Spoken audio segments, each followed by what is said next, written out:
This season, Red Bull have formally begun to demonstrate their strength. This season, chapter has ended.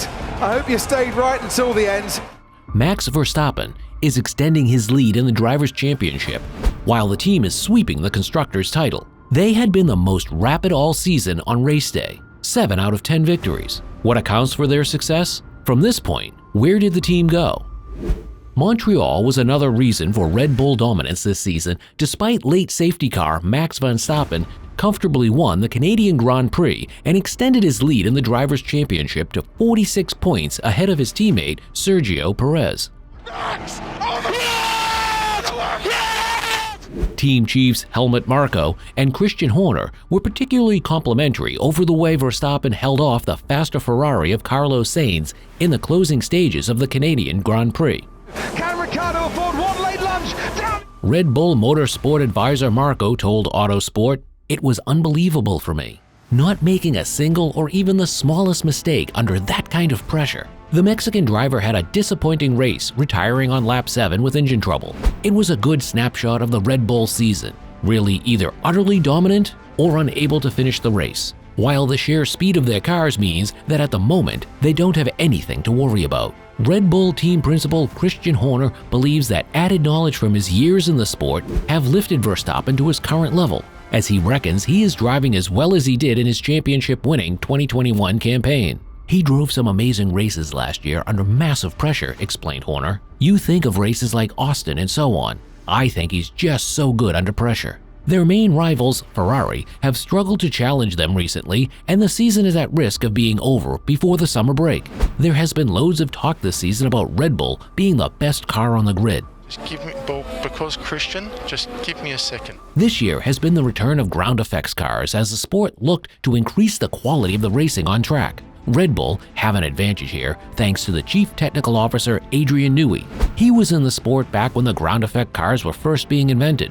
He has first-hand experience of designing these floors and knows what you need to do to get the best out of them. You can see this experience in the car they have designed, while the rest of the grid has been struggling with proposing and performance issues that come with the phenomenon.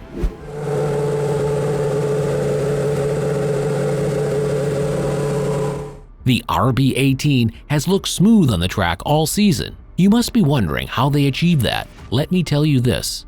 The Austrian team have fine-tuned an anti-proposing technical package by refining the interaction between their chassis and aerodynamics to maximize RB18's potential. The front suspension features a pull rod system which reduces the interference of the tie rod on the airflow going under the floor.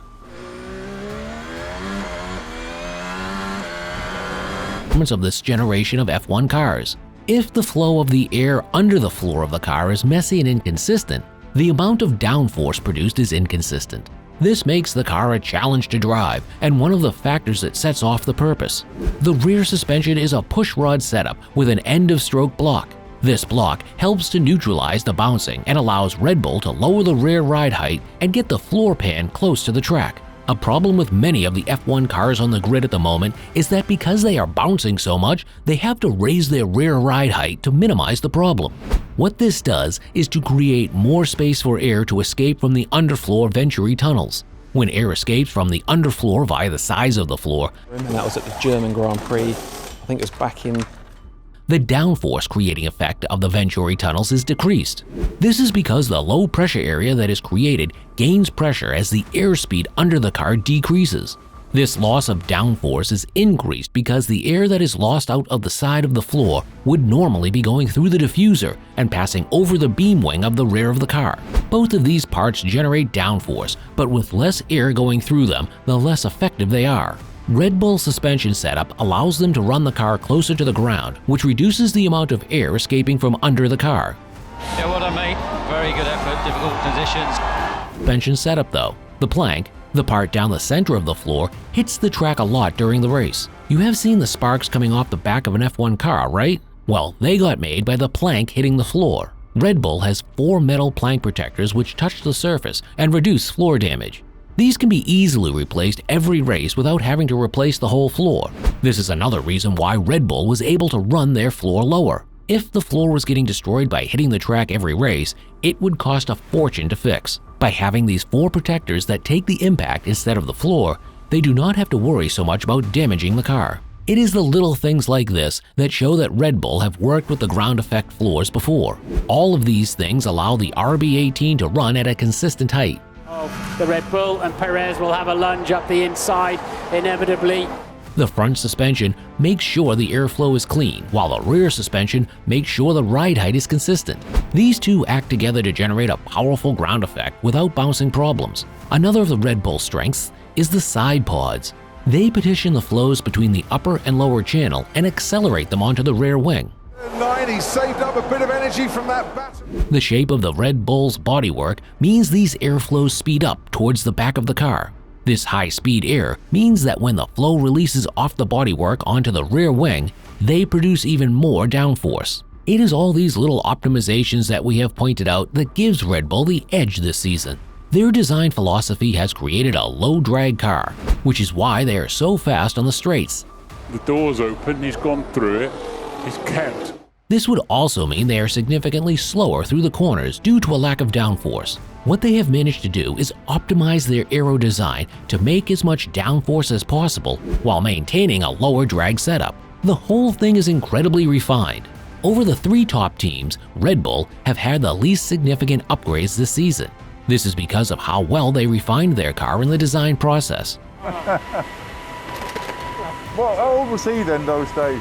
You have to give credit where credit is due. The Red Bull team, headed by Adrian Newey, had done an incredible job. There is still space for them to make improvements though. Their sideboard design does have a downside. Their air intakes are relatively simple due to the shape of the surrounding side pod.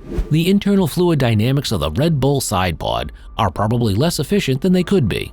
This should be the focus of their next upgrade, improving the airflow and the heat evacuation to less sensitive areas to gain some downforce. This is something Ferrari have actually focused on with their recent updates. Sebastian Vettel can't make it onto pole position. They have made minor changes to their side pods and designed a new paint to coat them in. The new paint was better at expelling heat, and the changes to the sidebar design meant that air traveling through them was able to remove heat more efficiently. From what we can see, the RB18 is more focused on rear-end aero efficiency. The aim is to increase rear wing downforce with the new floor to maximize the ground effect. The new floor edge is designed to increase the vortices that air traveling over the floor edge creates. Stronger vortices means less air escaping from the floor. Should be too long, just take one. No worries, Luke. This helps maintain a low pressure area under the car and improve the consistency of the downforce being created. See you in the next video.